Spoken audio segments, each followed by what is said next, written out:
Hello and welcome to our YETI stock pitch. I'm Rhett Curtis and I go to Belmont Hill School in Massachusetts. I'm Carson, and I also go to Belmont Hill, and I'm from Newton, Massachusetts. So, company overview. Some history and backgrounds that YETI was founded in 2006 by Rory and Ryan Siders, and their product innovation started with roto-molded coolers, the first in their industry. These provide much more durability and greater insulative properties. In 2014, they expanded into the drinkware market with the production of their Rambler series of insulated tumblers and cups. They went public in 2018, and they have an emphasis on luxury and utilitarian products. Looking at their statistics, they're currently priced around $33.49, and their PE ratio is 16, so not quite a value stock, but we believe that's in a very healthy range for the company. So why YETI? Our investment thesis is that their strong market position, loyalty in a growing industry, their innovative product line, such as the expansion to iron cookware and backpacks through the acquisition of a company, Mystery Ranch, in 2024, and refreshed management with a focus on expansion and returning cash flows, along with their emphasis on international markets, makes them a very valuable, promising target. Our target price is $51, so approximately a 54% upside. Industry analysis. So YETI is a part of the outdoor and recreation industry, which is a significant sector within the U.S. economy. It has a wide range of activities such as hiking, boating, and fishing. YETI specifically provides coolers, drinkware, bags, and related accessories, catering to both serious outdoor enthusiasts and individuals who value high-quality design. Consumers prioritize outdoor experiences and lifestyle-oriented products, which created a 14% CAGR since 2019. The U.S. outdoor recreation economy generated $1.2 trillion in gross output in 2023, accounting for 2.3% of U.S. GDP and supporting 5 million jobs. Of the four major U.S. drinkware players, YETI has the largest market share at 62.5%. The travel mug market is expected to grow from $13.2 billion currently to $26.34 billion by 2033 with a CAGR of 7.48%. So what makes YETI unique? So by analyzing their competitive positioning and conducting a moat analysis, we can better determine what makes YETI different from other brands and what makes them a particularly strong brand. So they maintain a moderate width moat for these reasons. First is that they've built a strong brand reputation with 67% of consumers recognizing the brand. Their advertising has been extremely effective through word of mouth and brand ambassadors. Next is their attainable exclusivity. YETI is able to balance premium pricing and broad market accessibility to attract new customers but still maintain the high status of the brand. Third is product differentiation. YETI has patents for 50-plus products, but on the other hand, their competition has their own roto-molded coolers and cups. However, YETI's ecosystem of products that work well together promote consumers to purchase more. Fourth is their market position. As we previously mentioned, YETI is at the top of the drinkware market and the cooler market, and their cash flows give them opportunity to expand in the long term and can also separate them from other brands. So revenue drivers, first is international growth. So international revenue grew 31% in fiscal year 2024, now accounting for 20% of total revenue. Key markets include Canada, Australia, the UK, Germany, and Japan, with room for further penetration and brand awareness. Second is product line expansion. Strong momentum in soft coolers, bags, and accessories beyond legacy hard coolers and drinkware. An acquisition of Mystery Ranch adds technical backpacks, expanding into adjacent verticals like hunting, firefighting, and military. Third is brand loyalty and premium pricing power. High repeat customer rate driven by strong brand equity and premium brand image allows YETI to maintain above average ASPs even in competitive markets.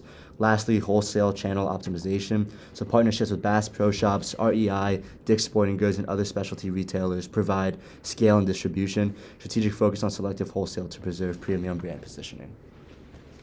Now here, as we move into our financial analysis, we have our DCF, discounted cash flow.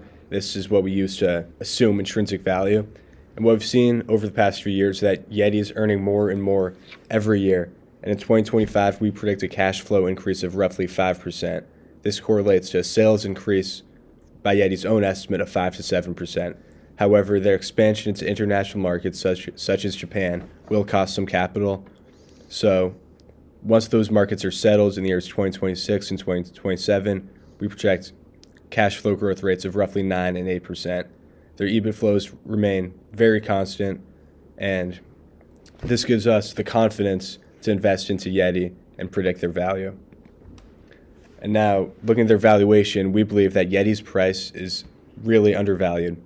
YETI's stock is trading well below the 5-year average of 20.1 fiscal year 2 PE, meaning it's trading at a significant discount compared to its typical valuation. What this means for its growth is that YETI has a very asymmetric risk-reward ratio with very little downside risk but high upside possibility.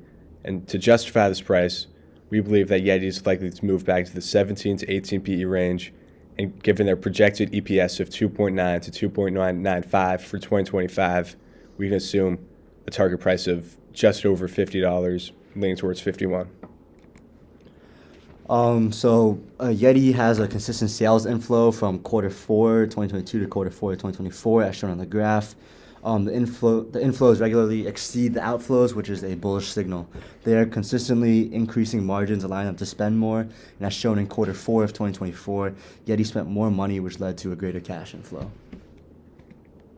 Porter's 5 forces. So to begin, the threat of new entrants is a moderate threat, but YETI's brand image, loyalty, and market share can separate them from most other smaller brands trying to compete with them. Next is bargaining power of suppliers. YETI is large enough to maintain leverage when sourcing their plastics and metals.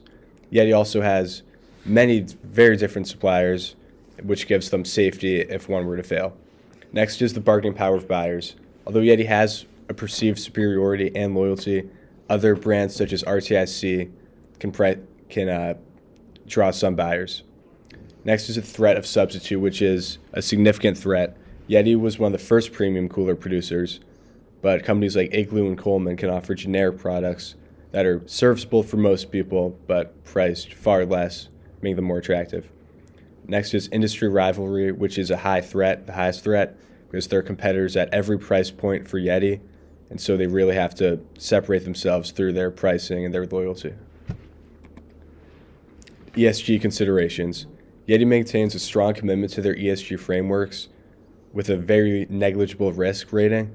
Environmentally, they reduced Scope 1 and Scope 2 emissions by 62% from 2020 baseline, and they've diverted over 100 tons of material from end-of-life disposal using circulatory systems where consumers can trade in old products for new ones or coupons. Socially, their 2023 review found 0 incidents in any of their supply chains, which would be against their code of conduct. They also offer 6 employee resource groups. Their governance, their board of directors is made up of many directors with decades of experience in consumer brands. Directors have formerly served as the CEO of Vail Resorts, The North Face, and global head of employee experience at Airbnb. Picture to the right is CEO Matthew J. Rentas, and to the left, Director Arne Arends, who joins YETI in 2025. So investment risks, one is competitive pressures, so increased competition from both established players and private label brands threatens market share, especially in the drinkware segment. Viral competitors like Stanley have shown how quickly consumer preferences can shift in the lifestyle space. Secondly is pricing and margin compression. So as competitors introduce lower price alternatives, YETI may face pressure to discount or offer promotions, impacting gross margins. Rising input costs of raw materials and ongoing inflation could squeeze profitability if not passed to consumers. Thirdly is discretionary spending exposure. YETI's products are premium priced and fall into the non-essential consumer discretionary category. In economic downturns or periods of reduced consumer confidence, demand for high-end coolers and drinkware may decline sharply. To summarize, it's YETI's consumer loyalty, their undervaluation, increasing revenue, and aggressive expansion to foreign markets, which makes them such a promising company to invest in. So we suggest that you buy now. Thank you.